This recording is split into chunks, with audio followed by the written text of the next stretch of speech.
Welcome to episode 28 of the Tax Smart Daily, a daily video series for real estate investors to learn how to be tax smart. I'm Brandon Hall, and before we get started, I invite you to join our Tax Smart Facebook group and the Tax Smart newsletter. Links to both of those are in the description of this video. Additionally, if you have any questions or if anything that I say resonates with you, please leave a comment. I really enjoy engaging with the community. You guys are my oxygen. You keep bringing me back to the table, so thank you so much for the people that take 10 to 30 seconds out of your day to drop me a comment below. And lastly, before we get started, press that subscribe button, and then once you subscribe, hit that bell icon so that you get notified every time we drop a new video. We've got the daily Tax Smart videos like you're watching right now. We have podcasts, live Q&As. We're going to be releasing how-to videos over the next month or so that are deeper dive walkthroughs on how to do tax reporting type things. So today's topic is 1031 exchanges, specifically around vacation homes. So the real question is, I've been investing for a long time and I want to start buying things that I can enjoy, like a vacation home. So can I sell my rental properties and 1031 the proceeds, 1031 that gain, into vacation homes that I then go and use personally? And why do we want a 1031 exchange anyway? Well, we want a 1031 to defer the gain. So a 1031 exchange allows me as a landlord to sell rental A that maybe I bought it for like $100,000 and now it's worth $300,000. So there's this $200,000 gain built in. There's also some depreciation recapture built in. So I don't want to pay tax on that now.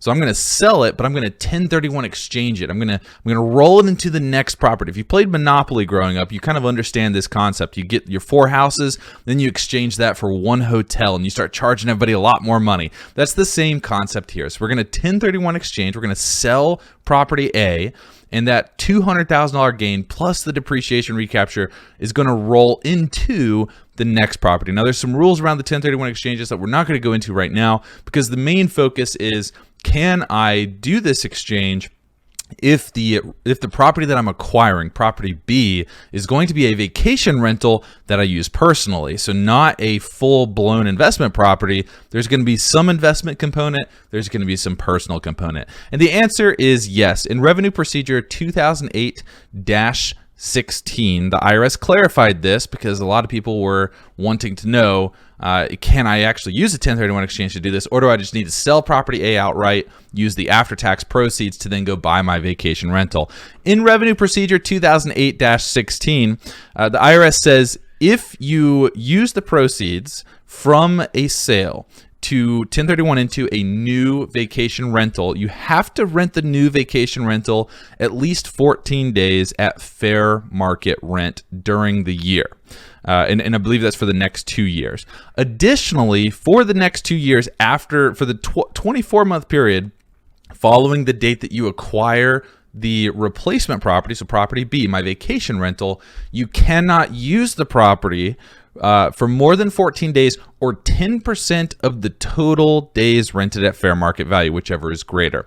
So if I sell property A for a $200,000 gain and I roll that gain into property B, which is a vacation rental, beautiful oceanfront lot, I can see all the dolphins in the morning.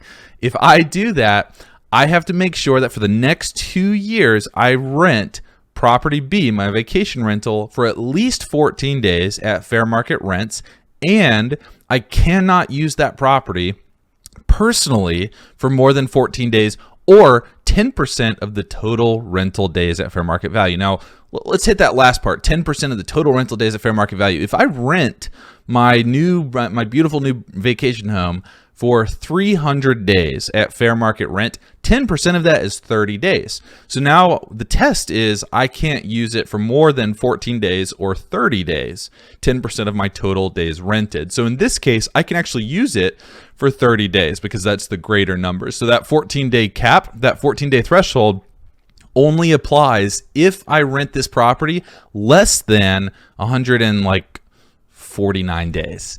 So 10% of 150 is 15 days. You follow my drift. All right, there we go. So 2 years After I acquire the vacation home, I have to rent it for 14 days, and I cannot personally use it for more than the thresholds. The threshold is the greater of 14 days or 10% of the fair market rent days. I hope you enjoyed today's TaxSmart Daily video. Again, check out the links below this video to subscribe to our channel, subscribe to the Facebook group that we have, and join us online on all of our various communities. We really love to have you there.